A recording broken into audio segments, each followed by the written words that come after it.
Buenas tardes. En esta cuarta sesión de Madrid es Moda Pro, dentro del contexto de Madrid es Moda, bueno, de la Semana de la Moda, con la colaboración de El Education.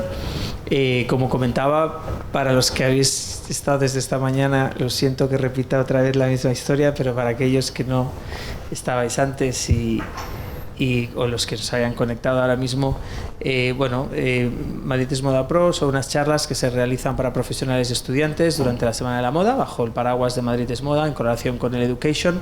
Y volvemos otra vez, pero sobre todo la noticia es que hemos llegado a un acuerdo con el Education para crear un curso especializado en el slow fashion español, donde nuestros diseñadores, 3 de ellos aquí, serán profesores y podrán contar toda su experiencia.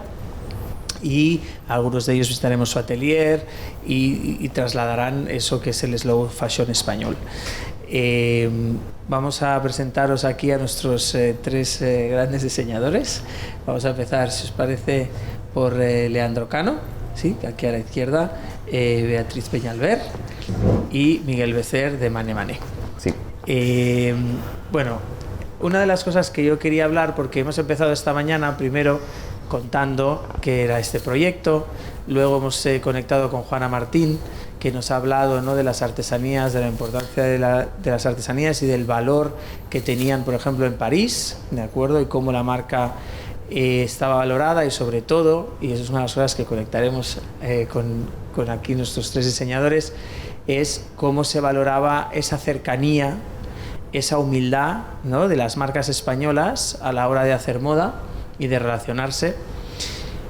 Luego hemos pasado a hablar de la identidad, ¿no?, de la identidad y la renovación, es decir, cómo estamos las marcas españolas bebiendo de nuestra identidad de forma renovada, que en muchos casos vosotros también lo tocáis, y de lo que hablaremos, pero desde un enfoque distinto para no repetirnos, porque quiero hablar con vosotros principalmente de la cultura del aprovechamiento, ¿de acuerdo?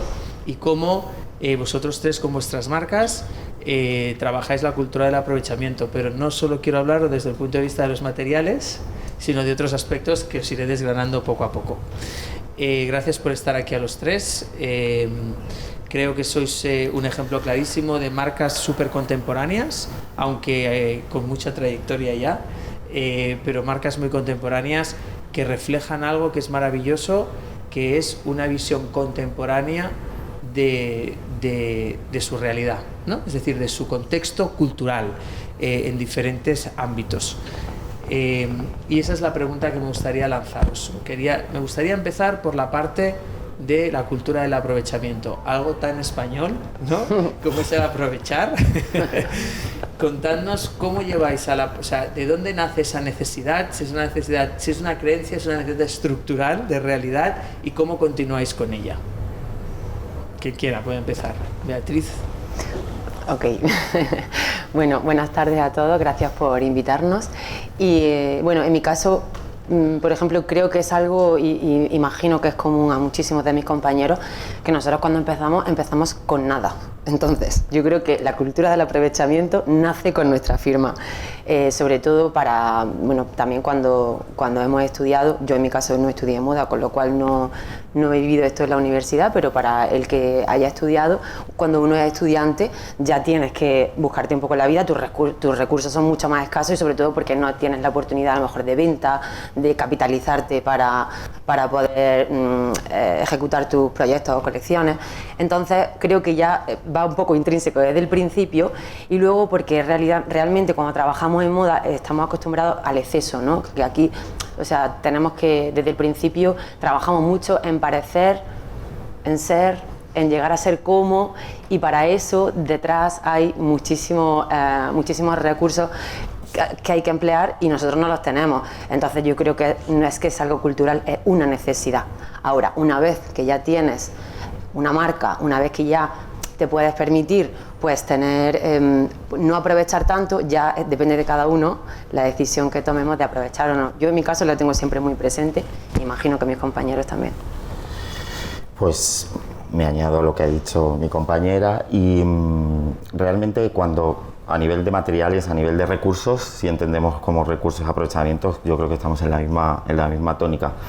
Pero a nivel de idea, que es como a mí me gusta la moda, entender la moda como la gente que mueve la idea de la ropa, del trapo, y que eso sirve para cambiar la forma de pensar, para cambiar la sociedad, para construir una sociedad mejor y diferente. Yo creo que estamos en el punto clave de entender el aprovechamiento como una herramienta para no solo salvar el mundo, sino para salvar la moda en sí misma, ¿no? Siempre nos preguntamos y yo que soy profe y hablo mucho con los alumnos, me preguntan, pero ¿la moda qué es? ¿La moda qué es? Y es que es complicada definirla en su totalidad desde el pasado hasta el momento que vivimos ahora.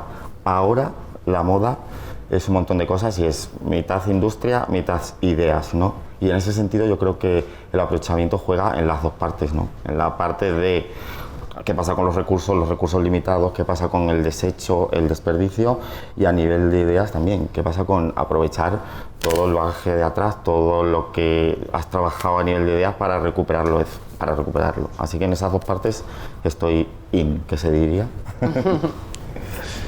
Bueno, obviamente estoy de acuerdo con ella, reiterarlo, pero es cierto que bueno, cuando se empieza, como dice Beatriz, no tenemos nunca absolutamente nada. Bueno, gracias por invitarme. Perdón que no he contestado esto. Y sí que es cierto que claro, que tenemos que pensar en que en nuestro caso, cuando empezamos, yo sí que estudié moda, ya va empezando cuando va haciendo proyectos, tener pues materiales que luego intentas aprovechar, por supuesto, y es que no te queda otra, al final es lo que tienes que hacer para seguir adelante. En nuestro caso, en el caso de Leandro Cano, Marca, nace y viene de un pueblo del tema de la despoblación rural, o sea, un pueblo muy pequeño en el cual nosotros hemos nacido, crecido, y la marca ha crecido con nosotros. Nosotros lo que hicimos fueron eliminándose todas esas mercerías, toda esa sastrería y todas esas tiendas de tela que yo me enteraba alrededor del pueblo y pueblos anexos pequeños, y yo lo que hacía era como comprarle ese exceso de tejido que obviamente nunca más va a existir nada, ni hay metraje, ni hay continuidad, ni hay nada de esto, pero sí que es cierto que le da un valor añadido, pues que nosotros trabajamos mucho con eso. Hay cortes de desastre que son para un traje y fin, nunca va a haber dos trajes iguales porque no existen, que están apolillados porque tienen 100 años y bueno, hay que jugar mucho con eso, pero creo que al final ese es el aprovechamiento, que no eso se queme o se tire, ¿no? Sí, yo eso apoyo a Leandro, porque a mí me pasa un poco utilizar ese tipo de materiales que, para empezar, la calidad de eso es incomparable a lo que hay hoy en día. Total. Y que es un material y un producto que le damos una segunda vida. Y estoy súper de acuerdo también con lo que decía Miguel. Yo al principio descartaba colecciones, no aprovechaba nunca nada, ni tan siquiera un patrón. No, me pues, costaba total. hasta aprovechar mayor error. patrones. Es que yo ahora, por ejemplo, a la hora de crear una colección, es que me encierro en el atelier y digo, a ver, Beatriz, que tienes patrimonio de patrones. Claro. O sea, y recupero, obviamente transformo y a lo mejor pues le doy algunos detalles diferenciadores con otra colección, pero yo reutilizo mucho, imagino, como todos patrones que teníamos olvidados. Y yo, si esto es un patronaco, o sea. Bueno, es que también sirve como para crear una continuidad de identidad, Claro. de marca, y también sirve para aprovechar el tiempo, etc. Sí. Hay una anécdota de Mané en esta colección, y es que hemos hecho unos zapatos con desechos de las prendas, de retales de las prendas que hemos hecho, ¿no? Y había uno de los chicos estudiantes que tengo en el taller que decía, ya sé cómo se llama este zapato, se llama suelo de taller, porque claro, cuando tú barres y recoges excedente de tejidos, virutas, etcétera, con eso hemos hecho como un zapato como multicolor, y digo, eso es cultura del aprovechamiento 100%. Qué guay, es que pienso que podríamos hacer cosas maravillosas, porque yo en mi caso yo no tiro nada,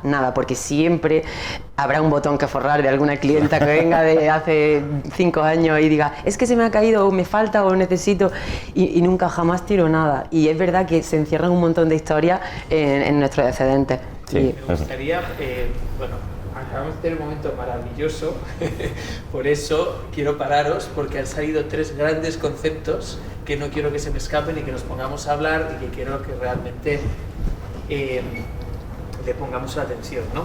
Uno es que la cultura del aprovechamiento no solo tiene que ver con aprovechar materiales para la sostenibilidad, que la cultural, sino que realmente es aprovechar muchísimas más cosas, los recursos que tenemos a nuestro alrededor, de conocimiento, de cosas que hemos hecho, de todo, ¿no? Y ese es un tema que quería yo hablar luego. Otra cosa que me parece maravillosa es el cómo la necesidad hace que tu diseño vaya hacia un lado o hacia otro que tú no esperabas. Es decir, cómo el no tener te forma también tu identidad como diseñador, no solo tu conocimiento y tu capacidad, sino tu identidad y tu producto, porque si no tienes de esto lo vas a tener que hacer de otra manera. Y lo otro es la capacidad de lo efímero, ¿no? Es decir, de lo único que es crear un producto con una tela que recuperas porque solo hay eso y no va a haber más. Y para mí, bueno, gracias, porque me he iluminado, creo que es maravilloso esas cosas que habéis dicho, porque nos llevan por otro camino a la discusión que me parece muy interesante. Pero creo que es interesante, ya que hay muchas personas aquí que son estudiantes, algunos de ellos pueden estar trabajando, ¿cómo aprovecháis realmente, ¿no? Vosotros? Es decir, ¿cómo, ya desde el material, ¿no? Habéis contado, unos hemos hecho unos zapatos con pedales, yo lo guardo para unos botones. ¿Qué más cosas hacéis? Es decir, eso os permite que, una cosa es que yo vaya en el taller y me encuentre un trozo de tela, la otra es que vaya por la calle y me encuentre un material y lo quiera reaprovechar. ¿Hacéis eso? ¿Tenéis ese síndrome de Diógenes? Total. De hacer cositas para crear cosas. Bueno, yo en concreto de la calle no, pero no sé, yo recuerdo, mi madre me hizo un jersey cuando yo era pequeño, mi madre y mi abuela, yo deshice el jersey, me quedé con esa lana, obviamente son lanas que hoy es impensable, pero esa lana, una lana merino española, muy buena, la de Silvana, la de Sinal, la de Enebras, sí. La vuelve a liar y me hice un jersey con ese jersey. Al final, bueno, y eso lo hemos utilizado en muchísimas más prendas. Nosotros deshacemos mucha prenda antigua para construirla nueva de otra forma. Es un concepto de renovación, ¿no? Es decir, partimos de una materia prima, pero la reinventamos y creamos una cosa nueva. Y está totalmente nueva, o sea, no tiene ningún tipo de desgarro, ni es como muy... No es nada acrílico, no hay nada sintético, por lo tanto es buen material. Antes me los comentaban, para los que no estabais, Paula Ramírez, del subdirector del Museo del Traje, que tienen prendas de hace 300 años que se conservan mejor que prendas de los 80. Claro. Es que los 60 fueron muy jodidos. Están muy desgastadas las prendas de los 80. Se utilizaban más. Contadnos vosotros como algo en concreto que os parezca interesante compartir. Pues yo en concreto, con respecto a lo que señalabais antes de cómo utilizamos cada uno el aprovechamiento en nuestra marca, se me vienen a la cabeza dos cosas. Una, que es como más tal, pero mira, por ejemplo, todas las devoluciones que tenemos en la firma, o cuando tenemos que, ¿sabes?, nos envían porque hay que reformar algo y tal, la segunda vuelta siempre va en una caja reciclada. Y además que lo pintamos de verde, en plan, esto está reciclado y tal, por si tiene algún desperfecto y tal. Porque es que me pongo histérica viendo ¿sabes?, la pila de cajas que son como edificios allí, todo, porque además utilizamos una caja nueva para cualquier cosa. Que vamos a enviar nuevo. Dije, tío, o sea, esto tenemos que de alguna manera darle solución. Eso por un lado. Y por otro lado, yo desde hace ya varios años, digamos como 4 años o así, bueno, y sobre todo mucho a raíz de la pandemia, pues claro, como al final con las colecciones pues vas adquiriendo tejidos y tal, y luego siempre compras un poquito de más, o cuando hacemos algún trabajo de atelier o personalizado, pues siempre te compras unos metros de más por si acaso te equivocas o algo sale mal, pues poder cortar otra manga o otro delantero.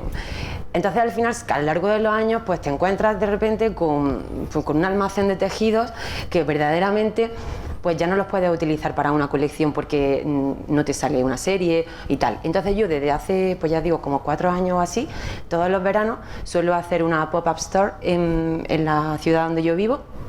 Suelo coger un local que es como así como emblemático, que está como medio reventado, y luego le damos un restyling y hacemos una pop-up. Y en esta pop-up lo que suelo hacer es previamente hacer prendas de upcycling, que es que elimino todos estos excedentes del año y suelo hacer prendas, pues a lo mejor repito la misma camisa de la colección, pero igual tiene 2 colores o tal, y solamente hay 1, 2 o 3 o lo que salga.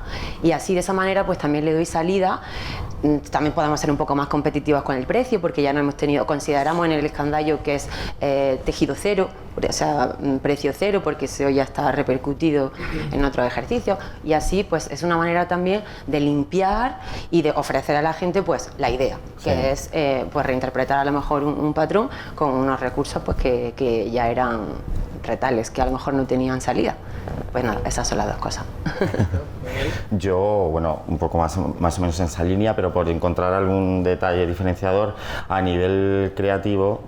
Antes, por ejemplo, cuando empezaba, entendía que no poder tener un tejido o no poder tener ciertos recursos, porque al final el recurso sí que es el factor que te afecta en la creatividad y en tu día a día como empresa o como creativo, ¿no? Que es básicamente lo mismo.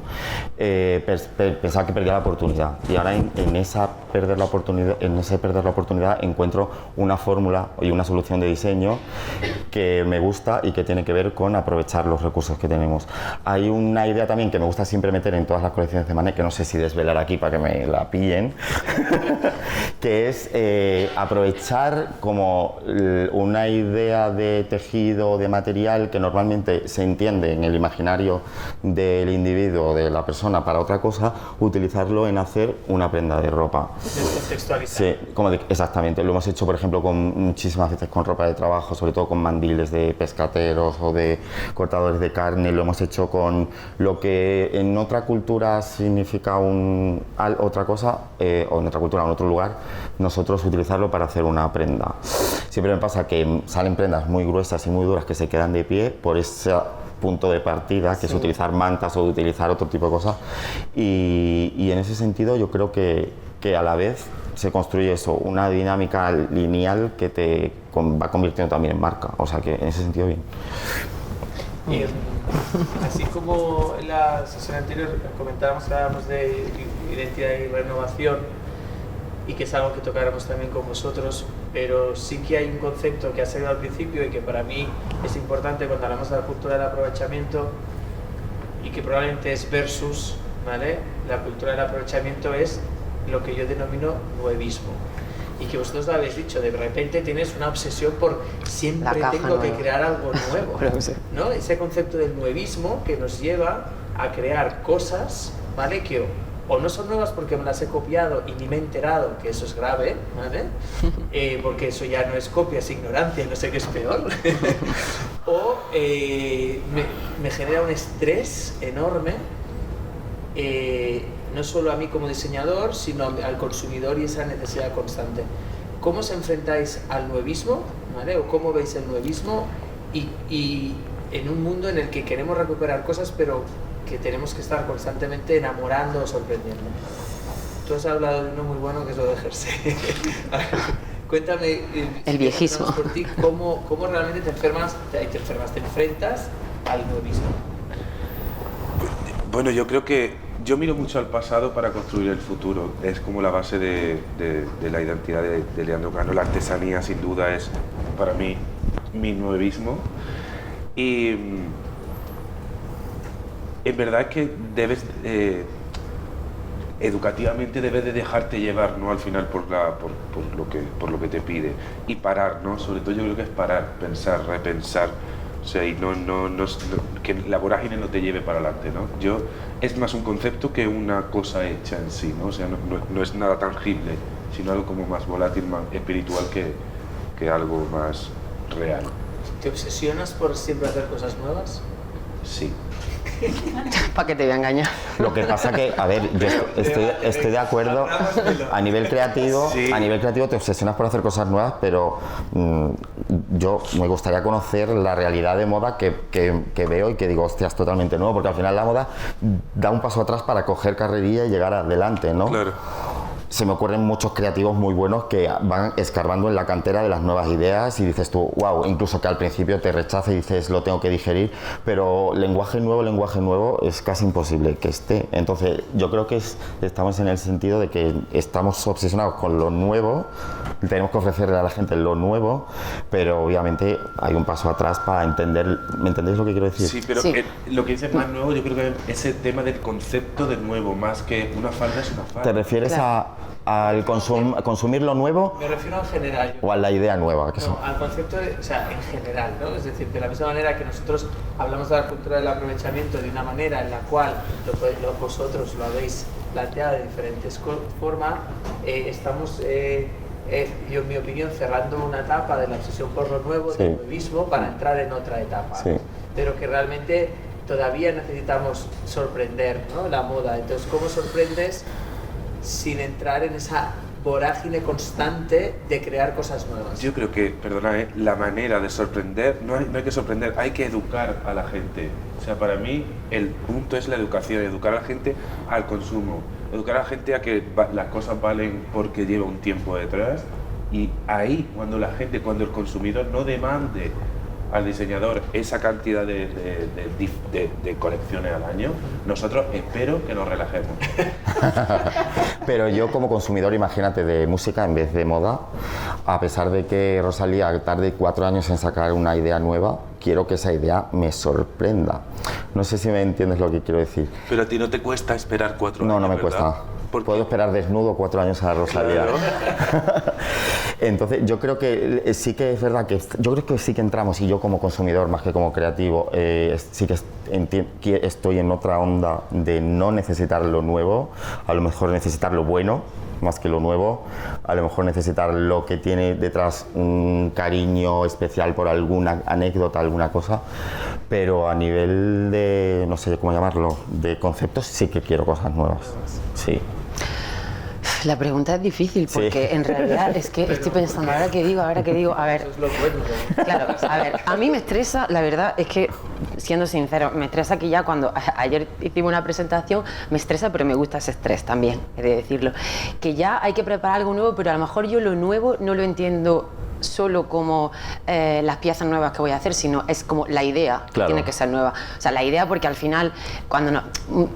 hablo por otras marcas, o sea, muchas veces veo que al final el producto, con que, o sea, está bien hecho, da igual, pero está bien, pero la magia que hay alrededor, el storytelling que hay alrededor de la idea, a veces es más importante el marketing de la idea que la propia prenda. Entonces, con respecto a las piezas en sí, me preocupa poco porque sé que una vez que estamos bocetando y una vez que ya estamos en taller con los patrones, que luego yo cambio 1000 veces, o sea, lo que veis en el boceto ahora me parece mejor esto, lo otro, y lo voy como limando un poco hasta que desarrollo la idea final del look, de la prenda, eso te sale solo, porque nosotros estamos acostumbrados a hacer eso. Creo que me asusta más que la idea mole y que sea la siguiente idea, porque al final, como dije ayer, digo, tío, somos, vale, creativos, nosotros por lo visto creamos moda, pero es que también tenemos que ser un poco periodistas, tenemos que ser un poco influencer, tenemos que ser un poco escultores, tenemos que ser un poco pintores, y entonces al final todo eso, Uf, claro, cultores paso, todo eso, que sí o no, Sí, pero que qué difícil. que es complicado, pero te quiero decir que al final a veces a lo mejor me asusta un poco más lo que es la idea de lo nuevo que las piezas en sí, porque las piezas es algo que depende de mí. Yo sé que voy a estar totalmente de acuerdo y me voy a desnudar aquí y a mostrar mis inseguridades, y al final cuando estás trabajando en una colección, al final mi única inseguridad no es el trabajo del día a día al taller que se resuelve, que es un poco, sino que es esa idea de, oye, estoy ofreciendo un paso más de quién soy, estoy estando potente en la realidad en el estrato de la moda donde quiero estar, voy a enamorar, algo que me preocupa más, le voy a gustar más a mis colegas que a lo mejor al público, porque que le gusta a mis colegas significa que le gusta, yo qué sé, si fuésemos escritores y mi libro le gusta a un premio Nobel escritor, diré, coño, qué bien lo estoy haciendo, ¿no? Pero te llegas a saber si le gusta verdaderamente. No, porque siempre te mienten, entonces nunca lo sabes. Nunca lo sabes.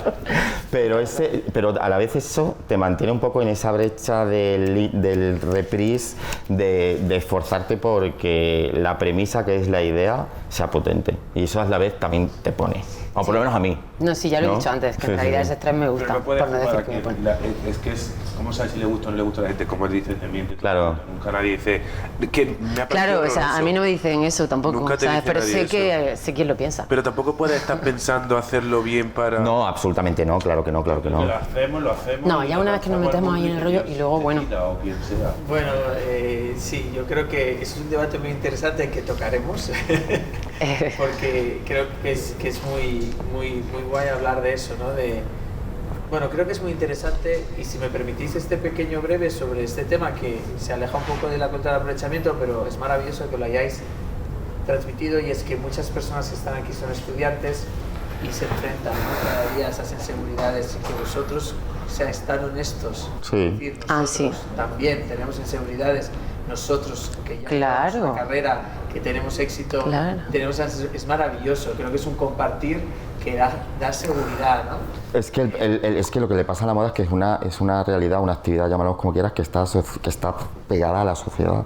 La sociedad está viva, la sociedad camina, la sociedad tiene un porvenir a lo que tiene que llegar y o estás ahí o estás anclado. Entonces esa cosa la tienes que tener.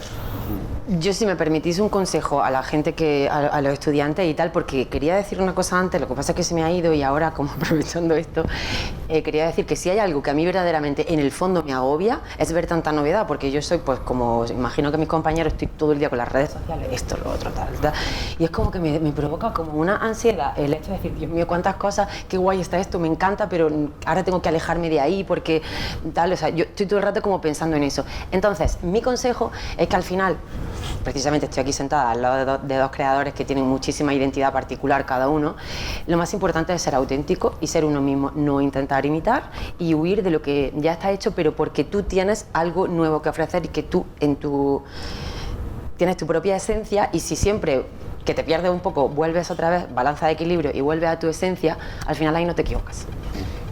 Bueno, me parece genial la contribución. Justo ayer hablábamos de eso en la clase que hicimos de construcción de marca en la actualidad. Pues hablábamos de la búsqueda de la identidad. Creo que habéis hecho un resumen maravilloso del aprovechamiento, habéis hecho un resumen maravilloso del nuevismo, ¿vale? Y yo me quedaría con una idea, ¿no?, de lo que habéis comentado, que es al fin y al cabo lo que queremos es reinventar nuestras fuentes para Sí. ofrecer algo distinto bebiendo de donde venimos. Sí. Es decir, no es tanto crear cosas nuevas. No, tú ponías el ejemplo de Rosalía. Sí. Al fin y al cabo Rosalía vive de muchas fuentes, ¿no? Sí, sí, sí. Hace unas combinaciones muy interesantes. Esa es la editorialidad, la maravilloso, en mi opinión, que existe para ser uno mismo es ser editor, ¿no? Es decir, crear una realidad propia a partir de todas tus influencias y a partir de esa edición propia creas algo nuevo, porque como bien decís, inventado está prácticamente todo. Sí. Y hablando de esa edición y hablando de esa individualidad y hablando de quién es cada uno, me gustaría que me contaseis, ¿sí?, A ver. cómo aprovecháis vuestra cultura a la hora de crear. Y cuando hablo de vuestra cultura no solo hablo de vuestras raíces de la infancia, ¿no?, sino de vuestra cultura, de la zona donde vivís o del ambiente en el que os movéis. Cómo realmente la cultura del aprovechamiento, que habéis un poco habéis hecho un spoiler de lo que venía ahora al principio, pero ya me ha gustado, es cómo la cultura del aprovechamiento también tiene que ver con tus tradiciones, con tu bagaje. ¿Cómo aprovecháis eso? ¿Yo primero?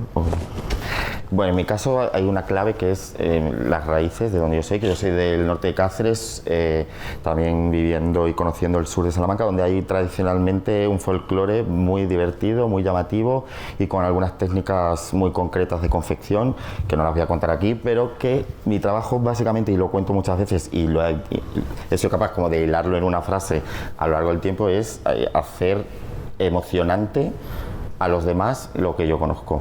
Entonces ese es el aprovechamiento que tengo, que es entender lo que yo he vivido, estudiarlo, meterme y ser capaz de darle una vuelta de tuerca a cada temporada o en mi ejercicio de moda.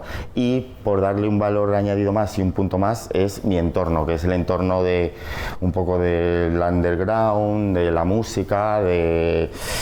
no quiero yo decir, pero bueno, de la fiesta, de la noche y eso, ese mix es un poco el aprovechamiento que hago yo a nivel de cultural y a nivel de ideas.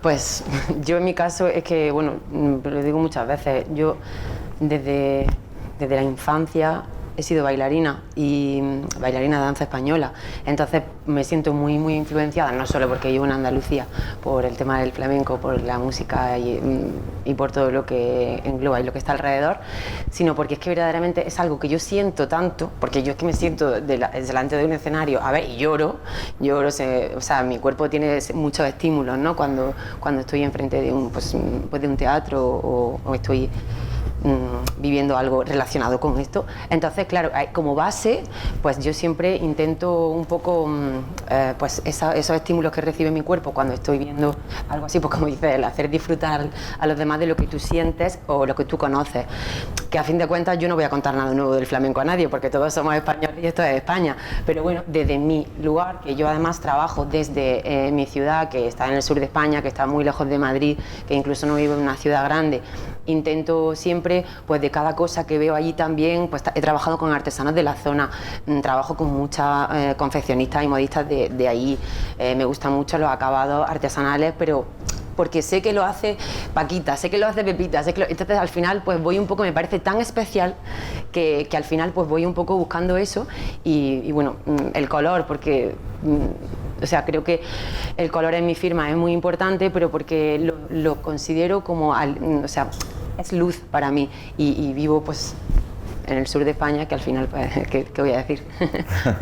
Todo el día en la calle, todo el día... Bueno, yo quería decir Andalucía. ¿Tú qué vas a decir? Pues eso. Yo sinceramente soy un enamorado, mi amor realmente es Andalucía, yo me siento muy andaluz, me siento muy orgulloso de ahí. He nacido en Andalucía, mano de Andalucía, para mí es una fuente inagotable de inspiración y lo que intento siempre de alguna manera es como evitar esa Andalucía de volantes y esa Andalucía de lunares. O sea, para mí es muy importante que Andalucía es muchas otras cosas y Andalucía sin duda es cultura, la Andalucía es artesanía, la Andalucía son las mujeres que me enseñaron a coser, Andalucía es todas esas técnicas artesanales que yo he crecido y he nacido con ellas. Para mí es que es la base de mi trabajo y ahí sí que es verdad que Leandro Cano Luque se une mucho a Leandro Cano. Yo me siento, ahí es donde es muy difícil de cortar la línea. Yo siento como una admiración muy grande por mi tierra, mis raíces y lo que me ha dado.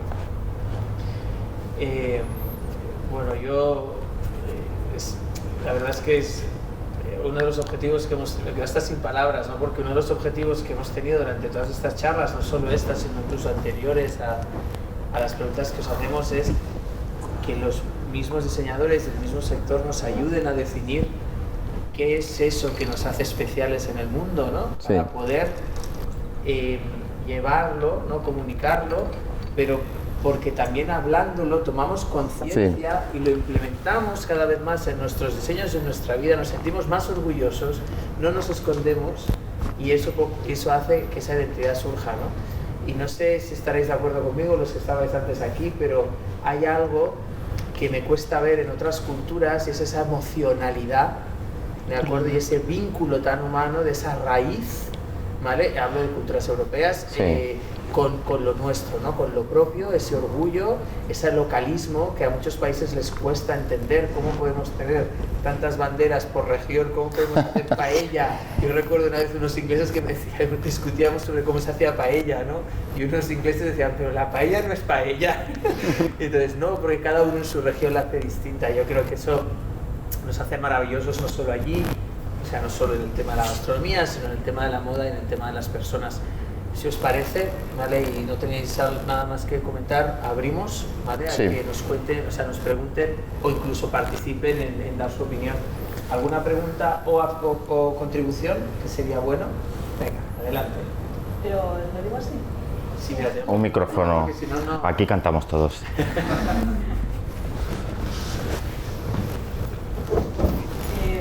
Bueno, hola, soy Jimena. Y bueno, habéis dicho que la moda de autor, pues no, es que al final es Acércate lo... al micro, si no, no te verán. Ah, ¿no está encendido? No, se te oye en online. Se está encendido. Vale. Bueno, la moda de autor es lo más sostenible que hay, al final, porque se trabaja como directamente con un cliente o con... Bueno, habéis hablado también de la artesanía y todo, al final es como... No estamos hablando de fast fashion, entonces al final pues es como... es la cultura del aprovechamiento puro y duro, realmente. Entonces, voy a hacer como una pregunta de opinión, más que de tal, y es que ¿qué opináis acerca de que softwares 3D, el metaverso, redes sociales y todo esto que se está metiendo ahora muchísimo, se considere como cultura del aprovechamiento? Me explico. Al final, para un diseñador joven, utilizar las redes sociales o utilizar ciertos programas es nuestra manera como de llevar a cabo nuestra visión y sin necesidad de generar o de comprar materiales como tal. No estoy hablando como de una empresa súper grande, sino como un diseñador pequeño como para iniciar. Entonces, ¿cómo veis, cómo creéis que la artesanía de la que estáis hablando, o sea, de crear esta... Sí, la artesanía, pueda partir de una creación digital? Yo creo que, yo creo que es difícil responder cualquier cuestión de moda o de cualquier otra índole a nivel general, entonces supongo que habrá cabida para resolver esto que dices de varias maneras. Estoy muy de acuerdo en lo que dices porque yo, que soy un apasionado de la moda y amante de esto, muchas veces simplemente disfruto con el hecho de ver las colecciones, no necesito comprarlas, no necesito ponérmelas, disfruto mucho con los proyectos solamente teóricos de mis alumnos o los míos propios, entonces muchas veces ese para mí es el consumo, y entiendo que más aprovechamiento que consumir moda de esa manera que parece que no la consumes, ¿no? Pues yo creo que en ese sentido el metaverso, la inteligencia artificial, que ayer estaba flipando con un compañero que digo, es que ya no tengo que hacer nada más que meter 3 claves. Entonces en ese sentido yo creo que es un camino por el que mucha de nuestra comunidad se guiará y caminará, pero también creo que en este aspecto de la moda, que encima es que la moda tiene muchísimas capas, es como una tarta de 100 capas donde conviven 100 comunidades, habrá tradicionalmente, valga la redundancia, la forma tradicional de hacer moda. O sea que creo que convivirán varias. Sí, sobre todo porque yo pienso que primero tiene que existir la física para que pueda existir la digital. O sea, siempre hay que hacerlo primero en físico, creo, por lo poco que conozco. No, pero es que ya hay fórmula, o sea, ya es como consumirlo en una realidad paralela donde no se genera tejido, donde no se genera trabajo, sí, donde no se genera, ¿sabes? Que compras directamente. No, ni siquiera la compras, es una idea como de consumirlo a través de vivirlo en un metaverso en el que no hay físico nada, ¿no? Sí, básicamente es eso, es como a lo mejor hacer una colección entera sin generar ningún tipo de desecho. Claro. Sino que ciertos programas te permiten hacerlo entero digital. Y tú a lo mejor a través de un avatar vivir la experiencia de ponértelo y tal, y no hay nada. Supongo que el concepto de sostenibilidad con esto, porque estas conversaciones que he tenido con personas que se dedican a eso, es sobre todo de cara a empresas o a marcas que primero puedan ofrecer el producto y si gusta, pues ya entonces lo fabricas, ¿no? Que también ahí sería un punto que sí. Pero bueno, no sé, es que creo que convivirán juntos, como dice Miguel. ¿Puedes decir algo sobre esto? Sí, yo creo que lo principal es educar a la gente a que no se pruebe un prototipo para comprárselo o no. Porque claro, si ahorramos ese prototipo y no hacemos ese prototipo, pero luego lo metemos en el metaverso y te lo haces como una reinterpretación, yo sinceramente creo que falta mucho tiempo para eso. Ahora voy a comentar una cosa sobre esto. Una cosa sobre esto que creo no que... No ha aportado mucho porque... No, se has aportado y has cuento por qué. Primero siempre hay que recordar, y yo siempre digo que la tradición hoy fue innovación ayer. Los bolillos, ¿de acuerdo? Que sí. Son tradicionales, pero fueron innovación en su momento y por tanto hay que ir introduciendo las innovaciones, ¿vale? No sé si tanto, el universo del 3D printing, etcétera, etcétera, ¿de acuerdo? Con el tiempo acabará siendo tradición, probablemente, y eso es un punto a tener en cuenta y cómo entramos en todo ese universo. No voy a entrar a juzgar el universo 3D, pero sí que voy a traer 2 datos importantes, ¿vale? Uno es que el número de marcas que empiezan online acaban abriendo stores físicos, ¿sí? Y además eso es un hecho. Y que el otro día estaba leyendo un artículo maravilloso en la revista Nomad, ¿de acuerdo? En el que hablaban de un diseñador en 3D, que hace sillas y hace, sale en inglés, muebles en 3D, que ha decidido hacerlos físicos, y que el reto al que se está enfrentando es monumental, porque sabe dibujar, pero no sabe de materiales.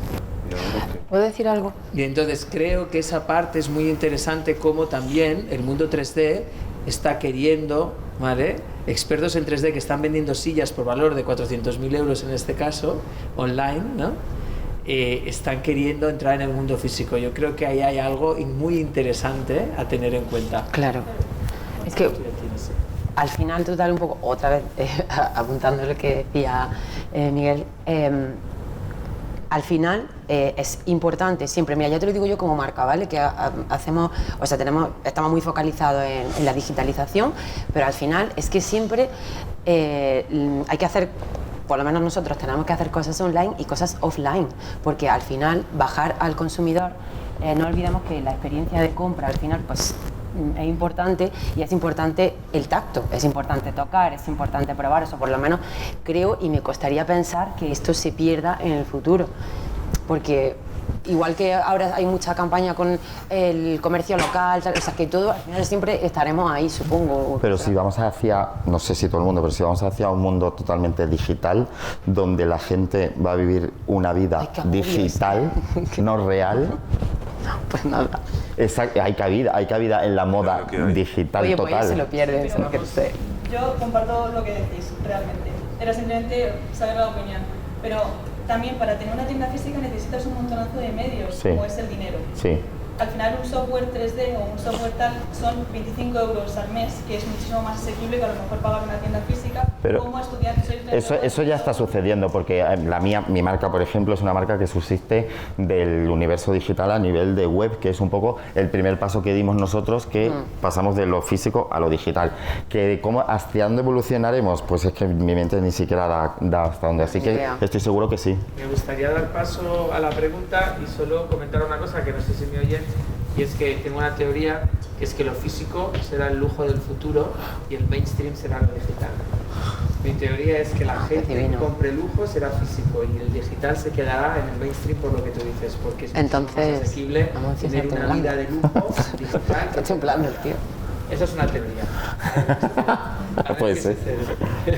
Bueno, me llamo Adri. Bueno, sobre todo muchas gracias por lo que nos habéis contado. Yo también me estoy dedicando al tema del diseño, me estoy preparando como diseñador, y una de las cosas que quería preguntaros a los tres es, a día de hoy, en la actualidad, lo que consideran moda aquí en Madrid o en España en general, ¿creéis que está valorado como moda o como tendencia? Porque, por ejemplo, lo que le llaman moda, yo por ejemplo en Asia, visten moda día y noche, comen moda día y noche. Ahí yo he visto diseñadores en el que realmente no duermen. O sea, y cuando digo no duermen, es no duermen. ¿En qué sentido? En el sentido de que si tienen que estar todo el día en vela para sacar algo que impacte en ese lugar o en esa zona, van a estar hasta el minuto 1 hasta que impacte. Aquí, por ejemplo, yo tampoco duermo.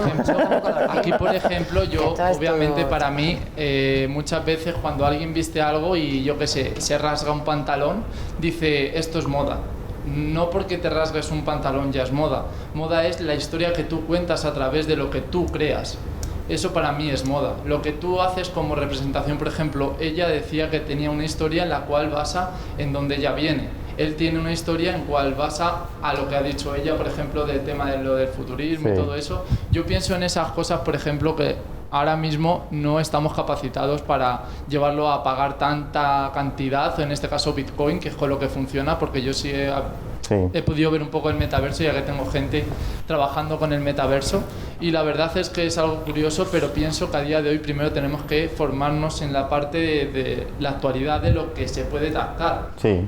De lo que puedes crear, de lo que puedes formar, de lo que puedes diseñar, de lo que puedes pensar para poder elaborar, y luego, como ha dicho ella y que me ha parecido muy importante y sobre todo me ha encantado, es no copiar los diseños de los demás diseñadores o de las demás personas que en este caso han elaborado una idea.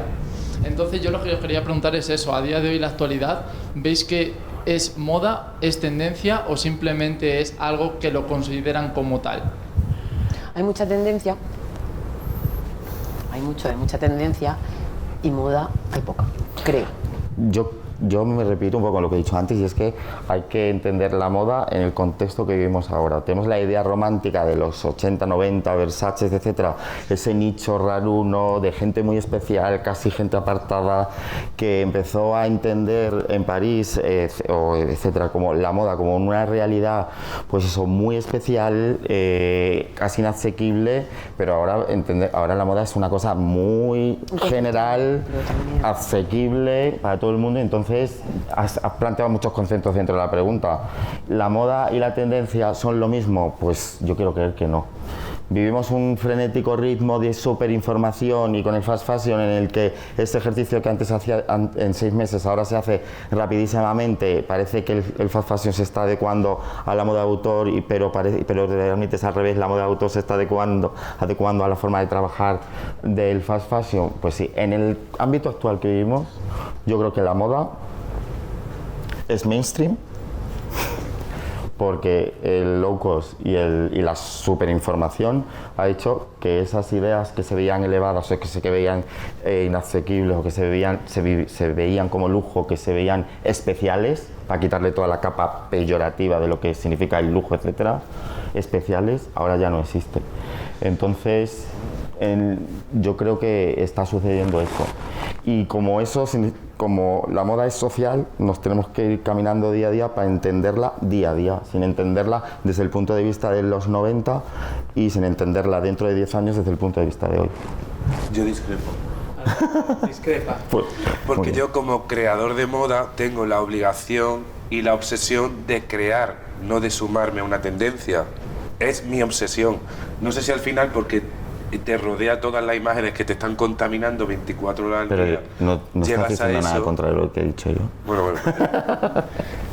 Tienes que crear tendencia, no sumarte a esa tendencia. Es complicadísimo, pero tenemos, como diseñadores, como creadores, tenemos la obligación de hacer eso. Pero que es una tendencia que no es más que una idea que está viviendo un momento de éxito, y el éxito parece que lo medimos en cuanto a la venta, ¿no? Si se vende mucho, está viendo una tendencia, o sea, porque eso es una tendencia. O sea, estás creando muchísimas cosas que no se convierten en tendencia, y a la vez estás igual de satisfecho como creativo, y a lo mejor significa que gira el pensamiento de toda una sociedad, aunque no sea una idea de éxito. Hablar en este caso, por ejemplo, animal print. Como lo que es una tendencia tradicional. Pues todos tenemos que ir a hacer animal print, porque es lo que tú hablas. Hay que vender animal print y la gente va a querer animal print. Pues justamente es lo que nos tenemos que hacer, animal print. Nosotros huimos de eso, ¿no? Claro, por eso. Nosotros intentamos mirar por nuestro foco, que intentamos que sea lo más especial posible y lo más pequeño posible, y que eso sirva pues para el cliente o para tu público de alguna manera, ¿no? Importante entender la tendencia. Creo que sobre las tendencias podemos hablar un montón, y me quedo con eso para el próximo Madrid es Moda Pro, porque claro, una cosa es la tendencia mainstream y luego es la tendencia dentro de grupos culturales. O sea, hay estilos y tendencias dentro de grupos culturales, ¿vale?, que se convierten en tendencias generales, ¿no? Hemos visto con muchísimas cosas. Suelen convertirse. Exacto. Suelen partir de lo especial y a convertirse en lo mainstream. Exacto. Y hay a veces que hay grupos de la gente a las que no le llega y no pasa nada. Es que yo creo que la solución es entender la moda como una parcela donde hay muchas pequeñas parcelas y hay algunas que no se comunican entre sí.